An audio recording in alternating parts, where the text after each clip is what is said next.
ఎన్ని దర్గాలు ఎన్ని చోట్ల ఆక్రమణ చేసి కట్టుకుంటే కళ్ళు మూసుకుపోయినటువంటి ఈ దుర్మార్గులకి ఒక అన్నం పెట్టేటటువంటి సంస్థని ధ్వంసం చేయడానికి సిగ్గు లేదా? ఒక లోకల్ పోలీస్ అధికారి ఒక ఇంట్లో భజన జరుగుతుంటే మీరు ఈ సమయంలో మీరు భజన చేయడానికి లేదని వాళ్ళని ఆపాడు. అక్కడ మీరు పోలీసు వాళ్ళని చూసుకున్నా మిగతా ప్రజలను చూసుకున్నా గమనించాల్సింది ఏంటంటే వారికి ఉన్నటువంటి ఉక్రోషం మన హిందువులకు ఎందుకు లేకపోతుంది? జై శ్రీరామ్ అనగానే వాళ్ళకి ఎక్కడ లేని కోపం వచ్చేసింది. ఒక రాజు అండి ఆయనకు పట్టాభిషేకం జరుగుతున్నది. ఈ దొంగ కొడుకులు ఏం మాట్లాడుతున్నారంటే కాశీ నుంచి ఒక పండితుడు వచ్చి ఈయన క్షత్రియుడు కాదు కాబట్టి వీళ్ళ కాలి బొట్టలు వెళ్తా ఆయన నుదుటిని తిలకం దిద్దాడంట. చరిత్ర తెలియకుండా మాట్లాడుతున్నారు. మీకు తెలియని విషయం, ఇదే రాయచోటి నుంచి టెర్రరిస్ట్ సంఘాలకి డబ్బులు పోతున్నాయనేటటువంటి తఫ్లీగే జమాత్ అనేటువంటి ముస్లిం సంస్థ వీళ్లకు తీవ్రవాదుల సంస్థ నుంచి మొత్తం కనెక్షన్ ఉన్నట్టుగా అధికారులు చెప్తా ఉన్నారు. వాళ్ళ దర్గాలని వాళ్ళ చర్చిలను ఏమనరండి. దేశంలో పండుగ వాళ్ళైనా జరుపుకునేది, వాళ్ళ పండుగ జరుపుకోవడానికి నీ పండుగను ఆపుకోమని అనడం ఎంత హీనమైనటువంటి. ఏదైతే రంజాన్ పండుగ జగనీతి రాత అని చెప్పేసి బైకుల మీద ట్రిపుల్ రైడింగ్ పోతా ఉంటే మీ కళ్ళు కనబడట్లేదా? రేసింగులు చేస్తా ఉంటే కనబడట్లేదా? ఐడిపిఎల్లో ఒక శివాలయంలో వాడు దొంగతనానికి వస్తే ఏదో తీసుకొని పారిపోవాలి, కానీ వాడు శివాలయం మీద చెప్పులతో ఎక్కి శివుడి మీద కాళ్ళు పెట్టి తొక్కి హిందువులు నిద్రపోతున్నారు అని అందరూ అనుకుంటా ఉన్నారు. హిందువులు నిద్రపోవట్లేదండి, నిద్రపోతున్నట్టుగా నటిస్తున్నారు.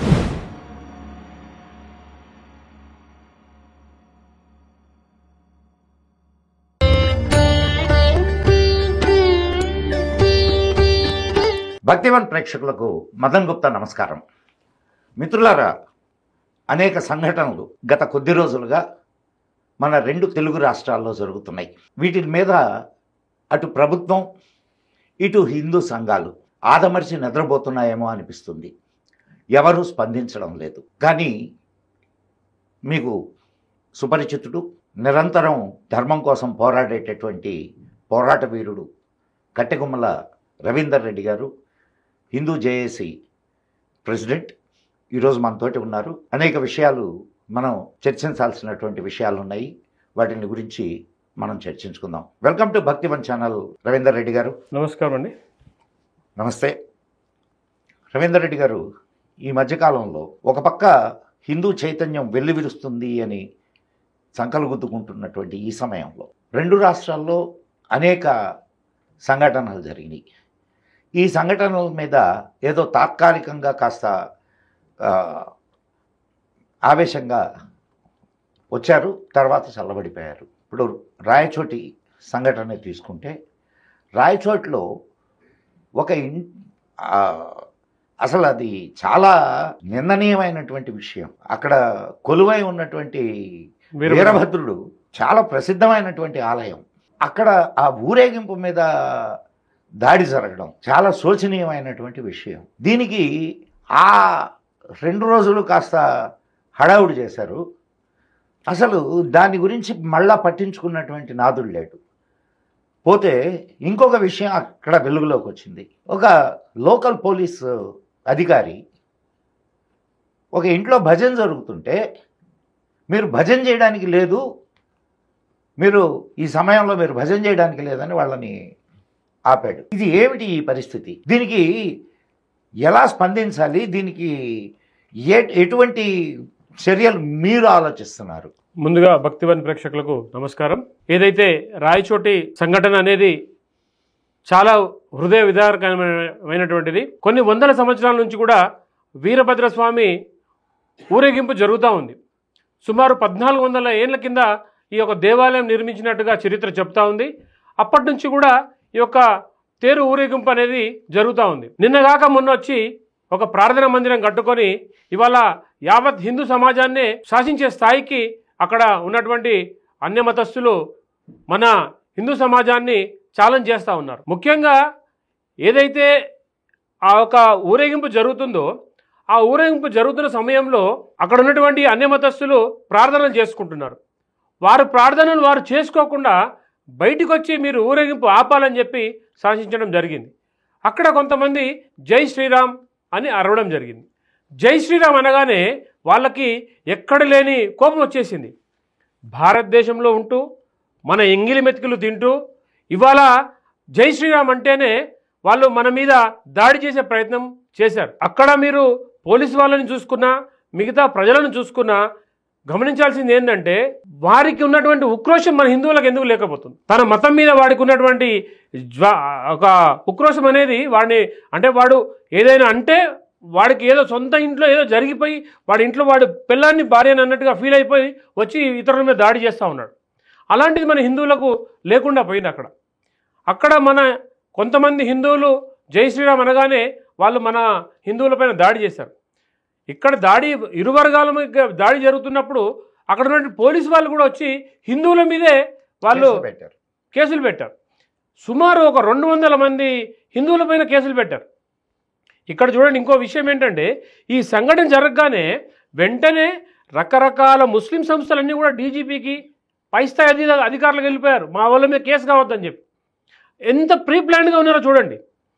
అంటే ఏదైతే ఈకో సిస్టమ్ వాళ్ళది ఉందో. మీకు ఇంకొక విషయం నేను ఇక్కడ అంటే ఇది మీకు తెలియని విషయం, ఇదే రాయచోటి నుంచి టెర్రరిస్ట్ సంఘాలకి డబ్బులు పోతున్నాయనేటటువంటి అంటే ముస్లిం టెర్రరిస్ట్ ఆర్గనైజేషన్స్కి ఇక్కడి నుంచి డబ్బులు సరఫరా అవుతున్నాయి. అదే చెప్పబోతున్నాను మీకు. అయితే ఏదైతే ఈ యొక్క ముస్లిం కమ్యూనిటీ ఉందో వీళ్ళకి ఎట్లాంటి ఒక వ్యవస్థ ఉందంటే రాళ్ల దాడి జరుగుతుంది.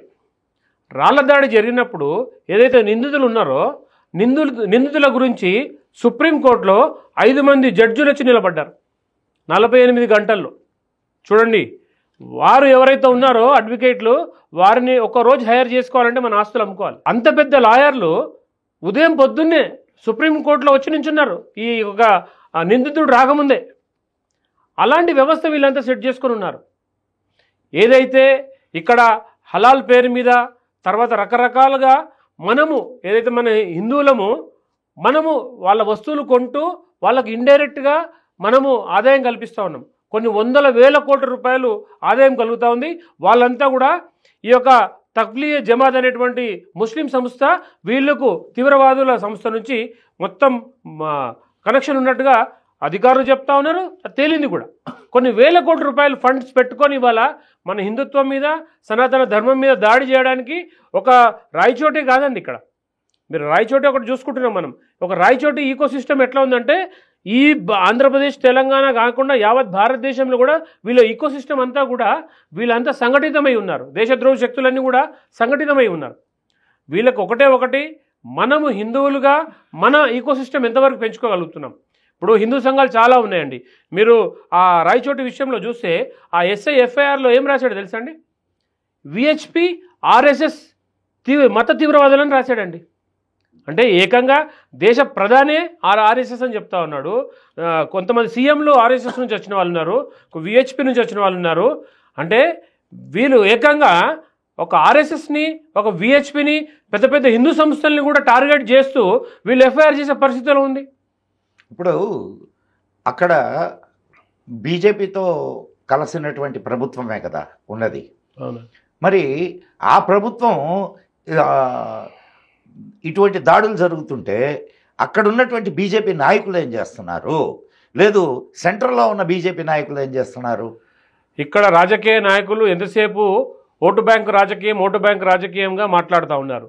మీరు చూసుకున్నట్టయితే మొన్నటికి మొన్న మన ఆంధ్రప్రదేశ్ సీఎం గారు ఈ హజ్కి వెళ్ళే వారికి ₹1,00,000 నేనే ఇస్తున్నా అని చెప్పి చెప్పుకోవడం జరిగింది. ఇక్కడ హిందువుల ఓట్లతో గెలిచినటువంటి నాయకులంతా మీరు వినాలి. ఇదంతా మీరు నాయకులంతా మెజార్టీగా ఉన్న హిందువులను మీరు వాడుకొని ఇవాళ ఆపద వచ్చినప్పుడు హిందువుల మీద కేసులు పెట్టినప్పుడు ఒక్కడు మాట్లాడితే పార్థసారథి గారు మాట్లాడారు, ఎమ్మెల్యే గారు అసెంబ్లీలో మాట్లాడితే వారికి వెంటనే బెదిరింపు ఇదొచ్చేసినాయి. చూడండి, బెదిరింపు చర్యలు వాళ్ళ మీద. నువ్వు ఎట్లా అసెంబ్లీలో మాట్లాడతావు? ఏదైతే ఈ రాజకీయ నాయకులు ఉన్నారో రాజకీయ నాయకులారా కళ్ళు తెరవండి. ఎవరైతే మీకోసం యావత్ హిందూ సమాజం అంతా కూడా నా పార్టీ నా వాడు అనుకుంటా ఇవాళ హిందువులంతా కూడా కూటమి ప్రభుత్వాన్ని గెలిపించడం జరిగింది. కానీ మీరు చేసింది ఏంటంటే కూటమి ప్రభుత్వంలో హిందువుల మీద కేసులు, మత మార్పులు, రకరకాల ఇబ్బందులు పెడతా ఉంటే మీరు సపోర్ట్ చేసేది అన్ని మతస్థులకు. కాబట్టి ఇప్పటికైనా ఏదైతే రాజకీయ నాయకులు హిందూ ఓట్లతో గెలిచినటువంటి హిందూ నాయకులారా, కనీసం మీకు హిందువులని మీ మీద మీకు సోయి ఉంటే రేపు వెంటనే స్టేట్మెంట్ ఇవ్వాలి. ప్రతి బీజేపీ నాయకుడు, ప్రతి హిందూ నాయకుడు ఏదైతే మీరు అన్ని మతస్థులుగా చెప్తా ఉన్నారో, అన్ని మతస్థులు ఎవరు కూడా మీకు ఓటు వేయలేదు. గుర్తుపెట్టుకోండి, ఓటింగ్ పర్సెంట్ చూసుకోండి. ఎవరు కూడా అన్ని మతస్థులు మీకు ఓటు వేయలేదు. కేవలం హిందువులే ఓటేసి గెలిపించారు. ఆ హిందువుల కోసము మీరు 24 గంటలు మా సేవలో మీరు ఉండాల్సిందే. అది ఒక సంఘటన. మరో సంఘటన కాసిన ఆయన అన్నదాన సత్రం. అది 10 మందికి దాదాపు 40 సంవత్సరాల నుంచి అక్కడ ఉన్నటువంటి సత్రం. 40 సంవత్సరాల నుంచి కనిపించని అటవీ శాఖ ఇప్పుడే కళ్ళు తెరిచి దాన్ని ధ్వంసం చేయడం. అండ్ సోషల్ మీడియా విపరీతంగా ఇది కావడంతో ఆయన చంద్రబాబు నాయుడు గారి కుమారుడు అయ్యో తూచ్ మేం కాదన్నట్టు వ్యవహరించడం. ఏమిటి ఈ ఆట? అంటే ఇప్పుడు ఎన్ని దర్గాలు ఎన్ని చోట్ల ఆక్రమణ చేసి కట్టుకుంటే కళ్ళు మూసుకుపోయినటువంటి ఈ దుర్మార్గులకి ఒక అన్నం పెట్టేటటువంటి సంస్థని ధ్వంసం చేయడానికి సిగ్గు లేదా? వీరు ఏదైతే కాశీరెడ్డి నాయన ఒక ఆశ్రమము గత 40 సంవత్సరాల నుంచి కూడా అక్కడ నిర్వహించడం జరుగుతూ ఉంది. ఏదైతే ఈ కాశీరెడ్డి నాయన అనేటువంటి స్థలం కడప జిల్లాలో ఒక ఫారెస్ట్ రేంజ్లో టైగర్ జోన్గా గత సంవత్సరాల నుంచి కొన్ని సంవత్సరాల నుంచి ఉంది. మరి అప్పుడు కళ్ళు కనపడలేదు. ఇవాళ ఒక రాజకీయ దురుద్దేశంతో అక్కడ జరిగినట్టుగా మాకు కనపడతా ఉంది. గతంలో నేను ఎమ్మెల్సీ ఎంపీలు కూడా నిధులు ఇచ్చి ఇక్కడ ఆ కట్టడాలకు పర్మిషన్ కూడా ఇచ్చారు. అంటే వాళ్ళు ఫండ్స్ కూడా రేజ్ చేశారు. ఇంకొకటి, ఈ యొక్క ఫారెస్ట్ అండ్ ఆఫీసర్ల గురించి నేను మాట్లాడాల్సి వస్తే, శ్రీశైలం డ్యామ్లో ఒక దర్గా కట్టారు ఫారెస్ట్ ఏరియాలో. వాళ్ళ కళ్ళు కనిపించలేదా అప్పుడు? ఇంకొక దర్గా ఏది మసీద్ కట్టారు. మన చుండిపెంట శ్రీశైలంకి వెళ్ళే దారిలో ఒక దర్గా కట్టారు, ఒక మసీద్ కట్టారు. మేము వాళ్ళ దృష్టికి తీసుకెళ్తే ఇది రెవెన్యూ డిపార్ట్మెంట్ అంటారు. రెవెన్యూ డిపార్ట్మెంట్ వాడి దగ్గరికి తీసుకెళ్తే ఇది ఎండోమెంట్ డిపార్ట్మెంట్ అంటాడు. వాడికి సోయి ఉండదు. వాడి స్థలాన్ని ఇంకోటి ఆక్రమిస్తే కేవలం హిందువులు వచ్చి ఏదైనా గుడి కానీ నిర్మాణం చేసుకుంటే హిందూ గుళ్ళే కనబడతా ఉంటాయి. ఇక్కడ ఏంటంటే అన్యమత ఉద్దేశం ఎక్కువ అయిపోయిందండి. ఇక్కడ కొంతమంది రేంజ్ ఆఫీసర్లు కూడా చాలా అన్యమతస్తులు ఉన్నారు. ఈ టార్గెట్ పరంగా వాళ్ళ దర్గాలని వాళ్ళ చర్చిలను ఏమనరండి. మీరు కొండల గుట్టల మీద నుంచి సిలువలు పెట్టారు. సిలువలు పెట్టి కళ్ళు కనబడట్లేదా? కొన్ని 100 ఎకరాల భూములు ఆక్రమించుకున్నారు అటవీ శాఖవి. సిలువలు పెట్టేస్తున్నారు. కానీ ఇవాళ మనం ప్రశ్నిస్తే మన దేవాలయాలు కూల్చే పరిస్థితి ఉంది. కాబట్టి ఏదైతే హిందూ సమాజం మనం ప్రశ్నించినప్పుడు వాళ్ళు ఇలాగే జరుగుతూ ఉంటుంది. ప్రశ్నిస్తే మాత్రం జరుగుతున్నది ఏమిటి రవీందర్ గారు? ఇప్పుడు చైతన్యము వాళ్ళల్లో ఎలాగైతే ఇది మోకస్వామ్యం, వాళ్ళు గుంపుగా వచ్చి వ్యవహారం చేస్తారు. అట్లా గుంపుగా వచ్చి వ్యవహారం చేయగలిగినటువంటి రోజున ఇక్కడ కూడా సమస్యలు సాల్వ్ అవుతాయి. హిందువులు చైతన్యం కావాల్సిన అవసరం ఎంతైనా ఉంది. ఎందుకంటే ఇవాళ నాకెందుకులే, ఇవాళ నాది కాదు కదా, నా ఊరిలో కాదు, పక్క రాష్ట్రంలో పక్క జిల్లాలో అనుకుంటున్నాం. నీ ఇంటికి వచ్చే వరకు కూడా తెలియదు.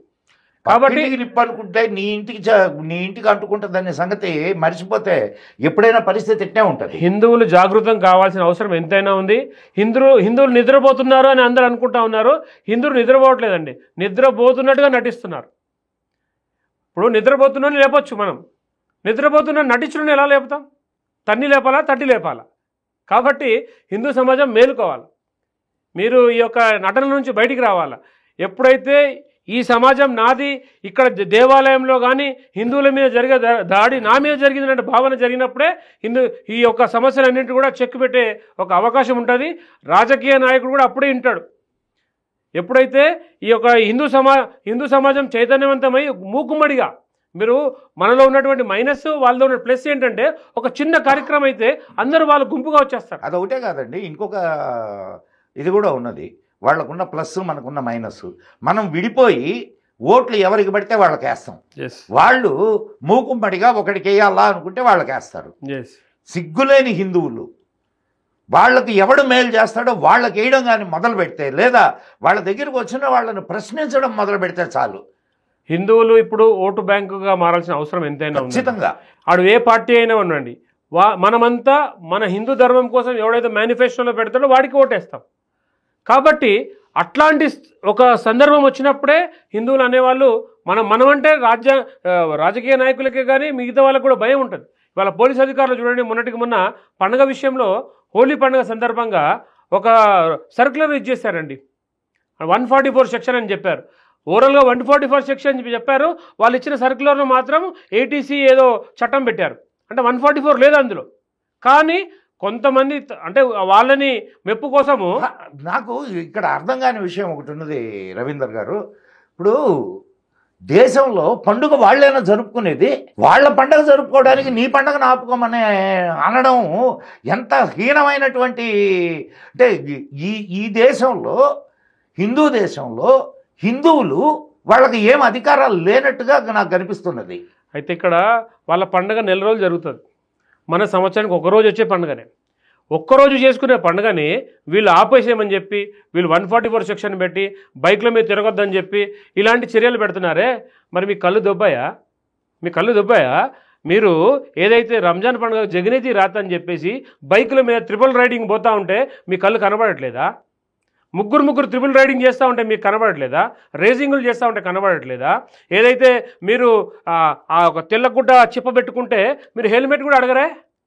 మరి మీ కళ్ళు ఎక్కడ పోయాయి? అధికారులకు ఇప్పుడు ప్రశ్నిస్తున్నా చూడగా నేను, ఎక్కడ పోయండి మీ కళ్ళు? ఎందుకు అసలు అక్కడ దాకా పోతున్నారు? సుప్రీంకోర్టు తీర్పు ఇచ్చిన తర్వాత కూడా 5 సార్లు అజాము అంతున్న పెద్ద మైకులు పెట్టి అవి అయితే మనం వినాలా? ఇప్పుడు ఒక దిక్కు సుప్రభాతం పడుతూ ఉంటుంది, ఈ కుక్కలు అరిచినట్టుగా ఒక ఓమని అరిచేస్తూ ఉంటారు. ఇవేం అధికారులకు కనబడవు. మైక్ పెట్టేటువంటిది మీరు చెప్పినట్టు సుప్రీంకోర్టు ఆర్డర్ ఇచ్చింది, అసలు మైక్ అనేది ఉండొద్దని చెప్పి. కానీ ఇవాళ ఈ అధికారులకు ఏం కనబడవు. కేవలము హిందువులని అణచివేయాలా, హిందూ దేవీ దేవతలను కించపరిచిన వాడిని పిచ్చోళ్ళుగా చిత్రీకరించాలా, హిందూ దేవాలయాల మీద దాడులు జరిగే వాళ్ళని వాటి మతి సింధిస్తామని లేదని చెప్పాలా. వాడు గంజాయికి అలవాటు పడ్డాడు. మొన్న చూడండి, ఐడిపిఎల్లో ఒక శివాలయంలో వాడు దొంగతనానికి వస్తే ఏదో తీసుకొని పారిపోవాలి, కానీ వాడు శివాలయం మీద చెప్పులతో ఎక్కి శివుడి మీద కాళ్ళు పెట్టి తొక్కి వాడు ఆ విగ్రహాన్ని ఉన్నటువంటి అవన్నీ తీసుకొని పారిపోతే పోలీస్ స్టేట్మెంట్ ఏంటండి? వాళ్ళు ఇచ్చేది వాడు గంజాయికి అలవాటు పడి ఇలాంటి తప్పులు చేశాడని చెప్పి. మళ్ళా ముత్యాలమ్మ గుడి దగ్గర 170 మంది ఒక హజ్కి సంబంధించిన వాళ్ళు, అంటే ఏదో మదర్సాకి సంబంధించిన వాళ్ళు ఒక లాడ్జ్లో ఉన్నారని చెప్పి ఇంటెలిజెన్స్ రిపోర్ట్ వచ్చింది.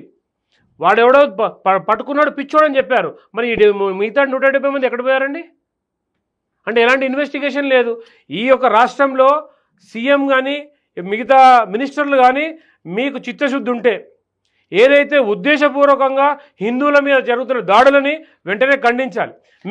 మీకే ఇది సిగ్గుచేటు. ఎందుకంటే ఒక సీఎం పాలన ఇలా ఉంది అనుకుంటున్నారు సమాజం అంతా కూడా. ఇవాళ రేవంత్ రెడ్డి గారు వచ్చినా, అటు చంద్రబాబు నాయుడు గారు వచ్చినా, ఎవరైనా సీఎం ఒక ఇంత పెద్ద మంచి సీఎం అండి, గొప్ప మనకు అడ్మినిస్ట్రేషన్ ఉన్న సీఎం అని చెప్పి చెప్పుకునే వాళ్ళు ఇవాళ పరిస్థితి ఏంటంటే సీఎం అంటే ఇతనా సీఎమా, ఇలా ఉంటుంది ఆ రాష్ట్రం అంతా సిగ్గుపడుతున్నారు, నవ్వుకుంటున్నారు జనాలు. కాబట్టి ఇప్పటికైనా మీరు ఏదైతే ఈ యొక్క పొలిటికల్లో ఏదో ఓటు బ్యాంక్ గురించి చేసినటువంటి రాజకీయం మానుకొని మెజార్టీగా ఉన్నటువంటి హిందువుల మీద ఒక కన్నేసి మన సనాతన ధర్మాన్ని, మీరు హిందువులే కదా, రేవంత్ రెడ్డి హిందువే, 3 కంకణాలు కట్టుకుంటాడు చేతికి, కట్టుకుంటే అంటే దేవుడు అంటే మీరు పొద్దున్న లేస్తే నేను దేవునికి గుడికి వెళ్తాను, అక్కడికి వెళ్తాను, ఇక్కడికి వెళ్తాను అంటాడు. గుడికి వెళ్ళిన వాళ్ళ హిందువు కాదండి. ధర్మానికి ఏదైనా హిందూ ధర్మానికి ఆటంకం కలిపిన వచ్చి నించున్నవాడే హిందూ. రవీందర్ రెడ్డి గారు, ఇంకొక చిన్న ఇది, మొన్న రాజరాజేశ్వర దేవాలయం వేములవాడలో ఆలయంలో ఉండే దర్గా విషయంలో ఒక పోస్ట్ పెట్టాడని అతని దిశపై జైల్లో పెట్టారు. అవునండి. యాక్చువల్గా జరిగింది ఏంటంటే అక్కడ మన శివరాత్రి ముందు మన రవీందర్ గౌడ్ అని చెప్పేసి షామీర్పేటలో ఉంటాడు. అతను వెళ్ళాడు, వేములవాడకి వెళ్ళాడు. చాలా అంటే ఫస్ట్ టైం వెళ్ళాడు అతను. ఆ గుళ్ళో దర్గా చూసి అరే ఇదేంటి ఆయన గుళ్ళో దర్గా ఏంటి అని ఆయన కొంచెం ఇదైపోయి అక్కడికి వెళ్ళి చెప్పాడు, బాబు ఈ దర్గా అనేది మనకు అవసరం లేదు, మన గుడిది, మనం పోయి మన శివుడి ముందు ఎందుకు, ఈ దర్గాని తొలగించమని చెప్పి చీటీ రాసి ఉండిలో వేయమని చెప్పాడు. చీటీ ఆయన చెప్పింది ఏంటంటే ఒక చీటీ రాసి ఉండిలో వేయండి, వేస్తే ఇది ప్రభుత్వానికి చేరుతుంది, మన మనోభావం తెలుసుకొని వాళ్ళు తొలగిస్తారు. ఆ దర్గా ఏర్పడిందో మీరు చెప్పారు, గతంలో మీరు చెప్పారు. ఆ దర్గా ఏర్పడిన విషయం కూడా మీరు చెప్పారు. చాలామంది హిందూ సమాజానికి తెలుసు, అయినా పడి మన హిందువులపై మొక్కుతుంటారు. అది చూసినటువంటి ఆ రవీందర్ గౌడ్ ఏం చేశారంటే వెంటనే వెళ్ళి ఇలా చెప్పాలని ఒక సోషల్ మీడియాలో పెడితే దీనికి స్పందించిన వాళ్ళు మినిస్టర్, ఎస్పీ, లోకల్ ఎమ్మెల్యే వెంటనే అరెస్ట్ చేయించారండి. ఒక సోషల్ మీడియాలో పెడితే వితౌట్ నోటీస్ వెంటనే అరెస్ట్ చేశారు. రాత్రి అరెస్ట్ చేసి 15 రోజులు రిమాండ్ చేశారండి. రిమాండ్ చేసి మొన్న బెయిల్ పెట్టుకొని బయటకు వచ్చాడు. అష్టలక్ష్మి టెంపుల్లో నిన్నగా మన సైదాబాద్లో అక్కడ గుడి ఎంప్లాయీ మీద యాసిడ్ పోస్తే దిక్కులు ఇవ్వడం లేదు. యాసిడ్ పోస్తా యాసిడ్ కూడా ఎలా అనుకో అంటే నేను ఓలీ కదా, చూడండి అలా ప్లాన్ ఎలా ఉందో. ఒక గంట కూడా వచ్చేసి డైరెక్ట్ కౌంటర్ మీద కూర్చున్న వాడి మీద వచ్చి యాసిడ్ పోసేసారు తల మీద.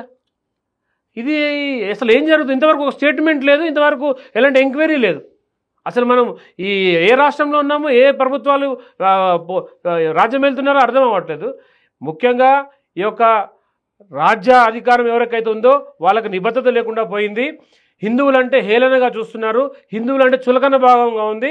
ఇప్పటికైనా హిందూ సమాజం మేల్కోండి. ఏదైతే హిందూ సమాజం మీరు మీ దేవాలయాలని, మీ ధర్మాన్ని రక్షించుకోవడానికి ముందుకు రావాల్సిన అవసరం ఎంతైనా ఉంది. హిందూ సంఘాలు ఉన్నాయండి, పేరుకు హిందూ సంఘాలు ఉన్నాయి. హిందూ సంఘాలు వచ్చిన తర్వాత అక్కడికి వెళ్ళి ప్రొటెస్ట్ చేస్తాము, కేసులు వేస్తాము, రాజ్యాంగబద్ధంగా వెళ్ళాల్సిన అవసరం ఎంతైనా ఉంది.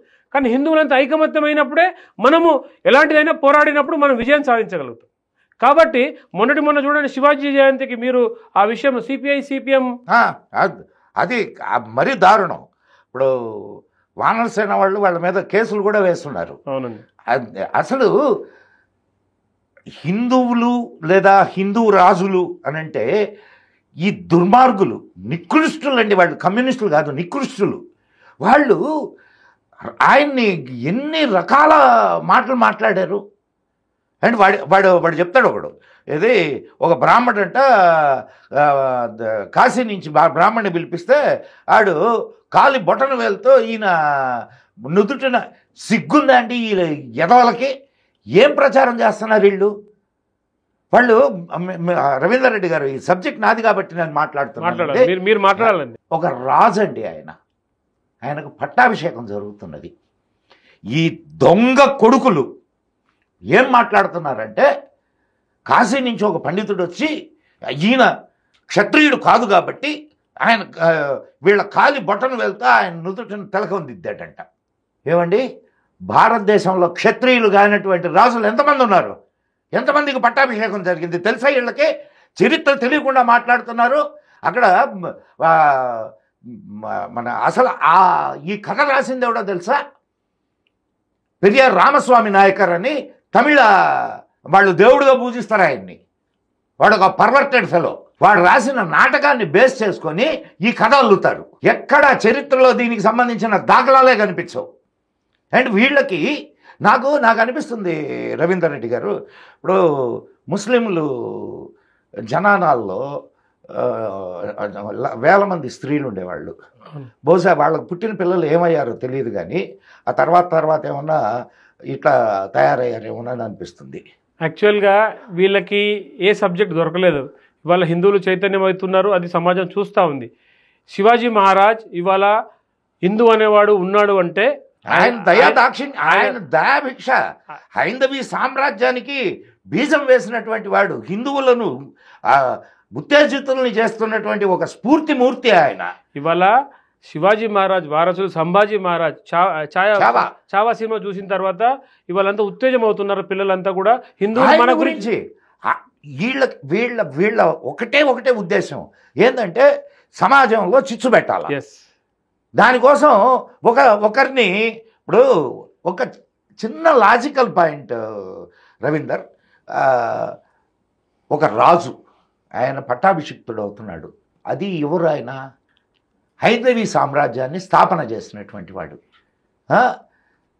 కాశీ నుంచి పండితుడు వచ్చాడు. ఏమండి, కాశీని ధ్వంసం చేసిన దేవుడు తెలీదా? వాళ్ళని ఎదుర్కొంటున్నటువంటి మహానుభావుడు ఎవరో తెలీదా? అక్కడ ఉండే బ్రాహ్మలకి వాళ్ళు అట్లాంటి అరాచకం చేస్తారా? సరే, అనుకుందాం. ఒక రాజు నుదుటన కాలితో బొట్టు పెట్టడానికి ఒక సామాన్య బ్రాహ్మణుడికి ధైర్యం ఉంటుందా అండి? సరిపోతుందా ధైర్యం? లాజికల్ ఆలోచించినా కూడా సరే, చరిత్ర ఎంత అటు పక్కన పెడదాం, ఒక లాజిక్గా ఆలోచించినా కూడా ఈ ఎదవలకి కనీసం ఏదైనా లాజికల్ కథన్నా ఆలోచించండి ఎదవల్లారా. అయితే ఈ విదేశీ ఎంగిలి మెతుకులకు ఆశపడి ఏదో కొత్తగా సమాజంలో చిచ్చు పెట్టాలని విదేశాలకు పుట్టిన వాళ్ళు అండి, ఆ శంకర్ జాతే. కాబట్టి ఇవాళ హిందూ సమాజంలో హిందువుల మధ్యలో చిచ్చు పెట్టాలంటే కొత్త ఆలోచిస్తా ఉన్నారు. ఇప్పుడు చావా సినిమాలో మనకు క్లియర్గా చూపించారు, చరిత్ర కూడా అదే చెప్తుంది. ఎవరు సంభాజీ మహారాజు వాళ్ళ యొక్క బంధువులే ఆయన పట్టించారని వీళ్ళంటారు, బ్రాహ్మణులు పట్టించారని అంటారు. అంటే ఎక్కడ డైవర్షన్ పాలిటిక్స్ చేయాలి అంటే సమాజాన్ని ఇంకో వైపు తిప్పాలంటే గతంలో కూడా మీరు చూడండి. అండ్ ఇంకొక విషయం మీకు అసలు సంగతి, వీళ్ళ దగ్గర ఉన్నటువంటి మంత్రులందరూ ఎవరు? బ్రాహ్మణులే కదా, బ్రాహ్మణులు కదా, పేష్వాలు చిత్పవన్ బ్రాహ్మణ్స్, వారియర్స్ వాళ్ళు. అండ్ ఆయన గురువు ఎవరు? దాదాజీ కొండదేవ్ బ్రాహ్మడు. ఎవరు? శివాజీ గురువు దాదాజీ కొండదేవ్ బ్రాహ్మడు. ఇక్కడ మీరు వీళ్ళు అసలు ఇప్పుడు బ్రాహ్మణ సమాజాన్ని ఈ సమాజం నుంచి వేరు చేయాలా, వీళ్ళల్లో వీళ్ళకి తగాదాలు పెట్టాలా, ఇది వీళ్ళ యొక్క వాళ్ళ ఇంటెన్షన్ కూడా ఇప్పటి నుంచి కాదండి, గతంలో నుంచి కూడా మీరు గమనిస్తే అస్పృశ్యత విషయంలో కూడా వీళ్ళే. ఎక్కడో ఏదో ఊర్లో చిన్నగా జరిగి ఉంటుంది, దాన్ని భూతద్దంలో పెట్టి ప్రపంచమంతా చాటారు, బ్రాహ్మణులు ఇలాగా అని చెప్పి. ఇవాళ ఇప్పటికి కూడా చూడండి, ఏ దేవాలయంలో కులం అడుగుతా ఉన్నారండి? దేంట్లో అడుగుతారు? ఇప్పటికీ ఒక టాక్ వచ్చింది అంటే, అస్పృశ్యత వచ్చింది అంటే వీళ్ళే, దీని వెనకాల ఉండేదంతా వీళ్ళు ఏం చేస్తారంటే దాని చిన్న సంఘటనని ప్రపంచవ్యాప్తంగా చేస్తారు. ఇంకోటి వీళ్ళు దాంట్లో ఎలా ఉన్నారంటే, ఇక్కడ పుస్తకాలలో రాసే వాళ్ళు వీళ్ళే, పేపర్లలో కొంతమంది రిపోర్టర్లు వీళ్ళే, కొంతమంది కాదు చాలా మంది వీళ్ళే. అయితే ఇక్కడ ఏం జరుగుతుందంటే, ఈ లెఫ్టిస్ట్ భావజాలం అన్ని చోట్ల ఉన్నారు కాబట్టి తొందరగా వైరల్ అయిపోయి సమాజం నమ్మేలాగా ఉంది. వీళ్ళకి ఏంటంటే పై నుంచి ఒక లెటర్ వస్తుందండి, దాంతో పాటు డబ్బులు వస్తాయి. ఇప్పుడు వాళ్ళకి తెలుసు పైన వాళ్ళకి, ఇక్కడ ఉండే కుక్కలు బిస్కెట్లు వేస్తే చాలు బౌ అనుకుంటా తోకూపుకుంటా తిరుగుతాయని, వాళ్ళు ఆ లెటర్ పట్టుకొని ఇది మ్యాటర్ ఇంకా దాన్ని స్ప్రెడ్ చేస్తారు. ఇక్కడ మీరు గమనించాల్సింది ఏంటంటే, మొదటి నుంచి కూడా మీరు చూడండి, దేశ స్వాతంత్రం అప్పటి నుంచి కూడా ఎప్పుడు స్వతంత్రానికి ముందు నుంచి కూడా స్వతంత్రానికి ముందు నుంచి కూడా మీరు గమనించినట్టయితే, ఏదైతే ఈ యొక్క లెఫ్టిస్ట్ భావజాలం ఉన్నదో ఇది ఎంతసేపు చిచ్చు పెట్టడానికే ప్రయత్నించింది. అంటే రాజ్యమేలేవాడి మధ్యలో రాజ్యమేలుతుంటే వాడికి వ్యతిరేకంగా, రాజకీయ నాయకుడికి వ్యతిరేకంగా, సామాన్యుడు కొంచెం ఉన్నతంగా ఉంటే వాడికి వ్యతిరేకంగా. అంటే ఇప్పుడు ఎవడైతే ఉన్నతంగా ఉన్నాడో వాడిని కొట్టి ఇంకోటి పెట్టమంటున్నారు. అంటే చూడండి వాళ్ళ పద్ధతి ఎలా ఉంటుందంటే, అంటే ఎవడన్నా 2 చేతులు తింటున్నాడంటే వాడిని కొట్టాలి, ఇంకోటి పెట్టాలి. ఇది వీళ్ళ ఒక దుర్బుద్ధి. వీళ్ళు మళ్ళా కుల సంఘాలన్నింటినీ కూడా వీళ్ళు ఇచ్చేస్తారు. ఎందుకనంటే కుల సంఘాల ద్వారా ఈ విభజనను తీసుకురావాలా, సమాజంలో చీలికను తీసుకురావాలా. అండ్ ప్రత్యేకంగా హిందూ సమాజంలో ఉండే ఏమైనా కొన్ని అవలక్షణాలు గుణాలు ఉంటే వాటిని గురించి మాట్లాడతారు తప్ప వీళ్ళకి పిరికి సన్నాసులు అండి. ఇతర మతాల్లో ఉండేటటువంటి వాళ్ళ గ్రంథాల్లో ఉండేవి, వాళ్ళ ఆచారాలు, వాళ్ళ వ్యవహారాలు, వాళ్ళ జోలికి కూడా వెళ్తే తంటారు కదా, చంపేస్తారు. తల్లడం కాదు, చంపుతారు వీళ్ళని. భయం. హిందువులు ఏంటంటే అంతా మనదే, అంతా మన వాళ్ళే అని కొంచెం ఇదిగా ఉంటారు కాబట్టి వీళ్ళు ఇష్టం ఉన్నట్టుగా మాట్లాడుతూ ఉన్నారు. వాళ్ళ దేవుళ్ళ మీద కామెంట్ చేయరు, వాళ్ళ ధర్మాల మీద కామెంట్ చేయరు, కేవలం హిందూ దేవీ దేవతల మీద మరియు హిందూ పండగల మీద. ఫస్ట్ మీరు చూడండి, హోలీ వస్తే నీళ్లు వేస్ట్ అయిపోతాయి అంటారు, దీపావళి వస్తే పొల్యూషన్ అంటారు. అంటే పండగలప్పుడే కనబడతాయి వీళ్ళకి అన్ని కూడా, మిగతా రోజునే కనబడవు. రంజాన్ అప్పుడు చూడండి, బక్రీద్ అప్పుడు కొన్ని లక్షల లీటర్లు గోవులను కోస్తా, కొన్ని లక్షల లీటర్లు నీళ్లు వేస్ట్ ఒక్కడు మాట్లాడు. అసలు అది కాదు, ఇప్పుడు దేవి దేవతలకు బలి ఇచ్చేటప్పుడు అది దుష్ట సాంప్రదాయం, అది ఇది అని మాట్లాడే ఎదవలు రంజాన్కి కానీ లేదా ఇతర పండగలకి, బక్రీద్కి, బక్రీద్కి, రంజాన్కి, పండగలకి ఎన్ని జంతువులను చంపుతున్నారండి? లక్షలు కోట్ల జంతువుని చంపుతున్నా కూడా ఒక్కడు మాట్లాడు కనబడదు. అప్పుడు వాళ్ళకి ఎర్రగుడ్డ కట్టేసి ఉంటుంది కళ్ళకి, ఎర్రగుడ్డ కట్టేసి ఉంటుంది వాళ్ళకి, కాబట్టి కనబడదు. వద్దులే. అయితే మనము ఏదైతే ఈ యొక్క హిందూ సమాజం ఇప్పటికైనా చైతన్యవంతులుగా మారి, మీరు ఏ ధర్మంలో అయితే పుట్టారో, అంటే నేనేమంటానంటే మీ తాతల తండ్రుల నుంచి కూడా ఈ సనాతన ధర్మం ఆచరిస్తున్నారు కదా, కనీసంగా ఎందుకు ఆలోచించట్లేదు హిందూ సమాజం? ఇవాళ ఒక్కసారి గుండె మీద చేసుకుని ఆలోచించండి. ఇవాళ దేవాలయంలో దాడులు జరిగితే నాకెందుకులే అనుకుంటే ఎలా? నీ ఇంట్లో 100%. అంతే. ఇప్పుడు లవ్ జిహాద్ కేసులు చూడండి, నష్టపోయేదంతా హిందువులే. మత మార్పులు చూడండి, నష్టపోయేదంతా హిందువులే. కాబట్టి హిందూ సమాజము చట్టాలు ఎన్నున్నా మారాల్సిన అవసరం ఉన్నది. కానీ ఇంకొక చిన్న విషయం రవీందర్ గారు, ఇప్పుడు అదే ఇందాక మనం అనుకున్నాం కదా, ఇది శివాజీ మహారాజ్ మీద వీళ్ళు అడ్డమైన ఒక సెమినార్ పెట్టి మరి ఇచ్చేశారని. చూడండి హిందూ సమాజం ఎంత గొప్పదో. మానర్స్ అయిన వాళ్ళ మీద కేసులు పెట్టారు, రాజ్యాంగబద్ధంగా పోతున్నారు. అదే ఇంకొకళ్ళు కానీ అయితే తన్నవాళ్ళు చంపేవాళ్ళు సార్. ఎందుకు మీరు ఒక చిన్న వాళ్ళు కేసులు మొన్న చూడండి, రాజాసింగ్ గారు కామెంట్ చేస్తే 75 రోజులు జైల్లో పెట్టారు. దానికి మొత్తం దేశంలో ఉన్న వాళ్ళందరూ స్పందించారు. 75 దేశాల నుంచి లెటర్లు పెట్టారు. మరి మన హిందువులు ప్రతి దేశంలో ఉన్నారు కదా, వాళ్ళు ఎందుకు స్పందించారు? కాబట్టి ఇవాళ వాళ్ళ ఈకోసిస్టమ్ అనేది, అంటే నేనేమంటున్నానంటే ఇప్పటికైనా ముందు వాడిని చూసి మనం తెలివి తెచ్చుకుందాం. కనీసంగా ఒక ఈకోసిస్టమ్ చూడండి. వాళ్ళ మత ప్రవక్తని అంటే అన్ని దేశాలు కదిలాయి. గవర్నమెంట్ తలంచాల్సిన అవసరం వచ్చింది. రాజాసింగ్ తీసుకెళ్లి జైల్లో పెట్టారు. 75 రోజులు జైల్లో పెట్టారు, నాన్ బెయిల్. ఎందుగా మళ్ళీ జరిగిందే చెప్పారు. అందులో ఖురాన్లో రాసిందే చెప్పారు, తప్పేం చెప్పలేదు పాపం ఆయన. ఖురాన్లో రాసిందే చెప్తే వాళ్ళు అంటే ఎక్కడైతే సంఘటితంగా ఉంటామో అక్కడే విజయం సాధిస్తామని గమనించాల్సిన అవసరం ఎంతైనా ఉంది. హిందూ సమాజానికి మనము ఒకటి చెప్పదలుచుకున్నాం ఏంటంటే సంఘటితం అవ్వండి. మీరు ఏ సంస్థలో ఉన్నా మీరు సంఘటితంగా ఉండండి. ఎక్కడైతే తప్పు జరుగుతుందో మూకుమ్మడిగా హిందువులంతా ఒక్కటయ్యి పోరాడాల్సిన అవసరం ఎంతైనా ఉన్నది. ఇప్పుడు అందుకే కలవు సంఘే శక్తి అని చెప్పి వాక్యం. కలియుగంలో సంఘమే శక్తి. సంఘం అంటే సంఘటన ఐకమత్యంగా ఉండడమే శక్తి. చాలా నిజంగా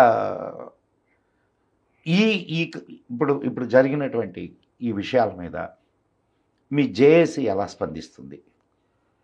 ఏదైతే జాయింట్ యాక్షన్ హిందూ జేఏసీ హైందవ సంఘాల ఐక్య వేదిక ఈ యొక్క అన్ని విషయాల మీద, రాయచూరులో జరిగిన సంఘటన మీద పోలీస్ వాళ్ళని, తర్వాత ఐఆర్ అఫీషియల్స్ని కూడా ప్రశ్నించడం జరిగింది.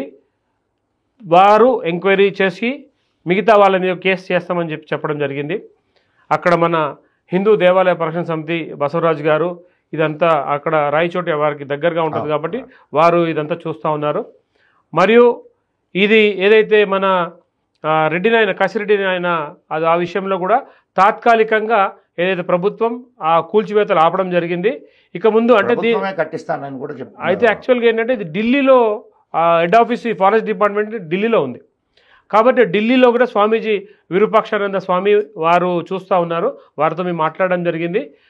హిందూ జేఏసీ ఎప్పుడు పిలిచినా మీతో ఉంటుందని చెప్తే వారు ఒకటే అన్నారు, తాత్కాలికంగా ఆపారు కాబట్టి ఇప్పుడు ఇబ్బంది లేదు. ఈ విషయం మీద మేము పై స్థాయి అధికారులతో మాట్లాడుతున్నాం కాబట్టి దీంట్లో ఇది లేదు.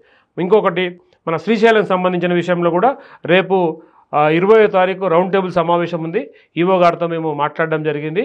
శ్రీశైలంలో జరిగేటువంటి చాలా విషయాలపైన చర్చ ఒకటి ఏర్పాటు చేయడం జరుగుతూ ఉంది. ముఖ్యంగా హైందవ సంఘాల ఐక్యవేదిక అక్కడ ఏదైతే అన్యమతస్తులు తిష్ట వేసుకొని కొన్ని సంవత్సరాల నుంచి కూడా ఉన్నారు. అక్కడ రాజ్యమేలుతున్నటువంటి కొంతమంది గుండాలను కూడా మొన్న జైలుకు పంపించడం కూడా జరిగింది. కాబట్టి హైందవ సంఘాల ఐక్యవేదిక ఒక ప్రణాళికబద్ధంగా చట్టపరంగా పోరాడుతూ ఉంది. ఎందుకంటే ఇప్పుడు ప్రజెంటు ఏదైతే శ్రీశైలంలో ఉన్నటువంటి అన్యమత ఉద్యోగులే కానివ్వండి, అన్ని మతస్థులే కానివ్వండి, వీరిని ఈగలపెంటకు షిఫ్ట్ చేసే విధంగా గవర్నమెంట్ ఒక జీవో చేసింది. ఆ జీవోని ఇంప్లిమెంటేషన్ చేస్తామని చెప్పి గవర్నమెంట్ కూడా చెప్పడం జరిగింది. కాబట్టి ఈ రౌండ్ టేబుల్ సమావేశంలో ఇంకా చాలా విషయాలు, ఏదైతే శ్రీశైలంలో జరుగుతున్న విషయాలు, తర్వాత ఇంకోటి ఈ యొక్క వేములవాడకు సంబంధించిన విషయంలో కూడా ఈవో గారితో మాట్లాడడం జరిగింది. ఆ ఈవో గారు కూడా చరిత్రలో ఈ యొక్క దర్గాలో మీరు ఎంతవరకు ఉన్నట్టు వాళ్ళు కొన్ని జీవోలు చెప్పారు. ఆ జీవోలు మన ఎండోమెంట్ జీవోకు సంబంధించింది కాదు. కాబట్టి చట్టపరంగా హైందవ సంఘాల ఐక్యవేదిక ఈ అన్ని విషయాలలో చట్టపరంగా పోవడానికి మేము కృషి చేస్తూ ఉన్నాం. మాతో పాటు సుమారు ఒక 29 హిందూ సంస్థలు కూడా అన్ని కలిసి ఇది చట్టపరంగా పోరాడి విజయం సాధించుకుంటామన్న నమ్మకం మాకుంది. చాలా చాలా చాలా ధన్యవాదాలు రవీందర్ రెడ్డి గారు. హిందువుల చైతన్యానికి, హిందువుల కోసం పోరాడుతున్నటువంటి మీ పోరాటానికి నిజంగా అభినందనలు. మళ్ళా ఇటువంటి సంఘటనలు వచ్చినప్పుడల్లా మిమ్మల్ని పిలుస్తూ ఉంటాం. కోర్స్ ఆ మాట చెప్తే మీరు నిరంతరం ఇక్కడే ఉండిపోవాల్సి వస్తుందేమో. ఖచ్చితంగా. అయితే ఏదైతే ఇప్పుడు ఈ యొక్క ఉద్యమం అంటే మనము చర్చలాగా ఇది ఒక సంఘటన జరుగుతూ ఉంది, కానీ ఇది ఒక ఉద్యమం లాగా వెళ్తూ ఉంది. ఏదైతే భక్తి వన్ ఛానల్ నిర్వహిస్తున్నటువంటి ఈ యొక్క చర్చల వేదిక మనం అనుకుంటున్నాము కొన్ని లక్షల మందికి, కోట్ల మందికి చేరుతూ ఉంది. అక్కడ చర్చ జరుగుతూ ఉంది, వీరు చెప్పింది ఎంతవరకు కరెక్టు, ఎంతవరకు రాంగ్ అని. కాబట్టి ఈ యొక్క సోషల్ మీడియా మాధ్యమంగా హిందువుల చైతన్యం చాలామంది అవుతూ ఉన్నారు. కాబట్టి ఇది ఒక ఉద్యమంలో ఒక భాగంగా భావిస్తూ ఉన్నాను. మీరు ఎప్పుడు పిలిచినా రావడానికి నేను సిద్ధంగా ఉన్నాను. మనము ఈ యొక్క సమాజంలో కొంతమంది తెలీదు, ఎక్కడ ఏం జరుగుతుందో తెలియదు, వాళ్ళ నిత్య జీవితంలో చాలా హడావిడిగా ఉంటున్నారు. కాబట్టి హిందూ సమాజం ఎట్లాంటి ఒడిదుడుకులు అడ్డుకుంటుందో చాలామంది తెలియదు. వాళ్ళకి డ్యూటీకి వెళ్ళాలి, రావాలి, అంతవరకే చూసుకుంటున్నారు. అంటే హిందూ సమాజంలో ఏం జరుగుతుందని ఈ యొక్క మాధ్యమం ద్వారా మనము ప్రజలకు తెలియజేస్తున్నాం. కాబట్టి ఈ భక్తివన్ ఛానల్ ద్వారా ఇంకా కొన్ని మందికి, కోట్ల మందికి వెళ్ళాయి ఈ యొక్క సమాచారాన్ని పంపించి మనం ఐకమత్యంగా ఉండడానికి నాందిగా ఉంటుందని నేను అనుకుంటున్నానండి. చాలా చాలా ధన్యవాదాలండి. ఇదండి ఈరోజు చర్చావేదిక. ఇన్ని సమస్యలతో పోరాడుతున్నటువంటి హిందువు. ఓ హిందువు, నిద్ర లేస్తావా, నిద్రలోనే సమస్య పోతావా? ఆలోచించుకో. మీకు ఉద్యోగాలు ఉండొచ్చు, వ్యాపారాలు ఉండొచ్చు, ఏదైనా పని చేసుకుంటూ ఉండొచ్చు. ఒక్క అరగంట సేపు నీ ధర్మం కోసం, నీ జీవితం కోసం నీవు కేటాయించమని మేము చెప్పాల్సిన అక్కర్లేదు. నీకై నువ్వు ఆలోచించుకొని నీ ధర్మానికి నువ్వు పాటుపడడానికి ముందుకు వస్తావని ఆశిస్తూ మరో మంచి కార్యక్రమంతో మీ ముందుకు వస్తాను. అప్పటి వరకు సెలవు. మరి ఈ వీడియో మీకు నచ్చినట్టయితే మా భక్తివన్ ఛానల్ను సబ్స్క్రైబ్ చేయండి. ఇప్పటి వరకు సబ్స్క్రైబ్ చేయకపోతే లైక్ చేయండి, షేర్ చేయండి, బెల్ ఐకాన్ నొక్కండి. అండ్ మీ మిత్రులకు కూడా భక్తివన్ ఛానల్ను పరిచయం చేయండి. జై హింద్, జై మా భారతి.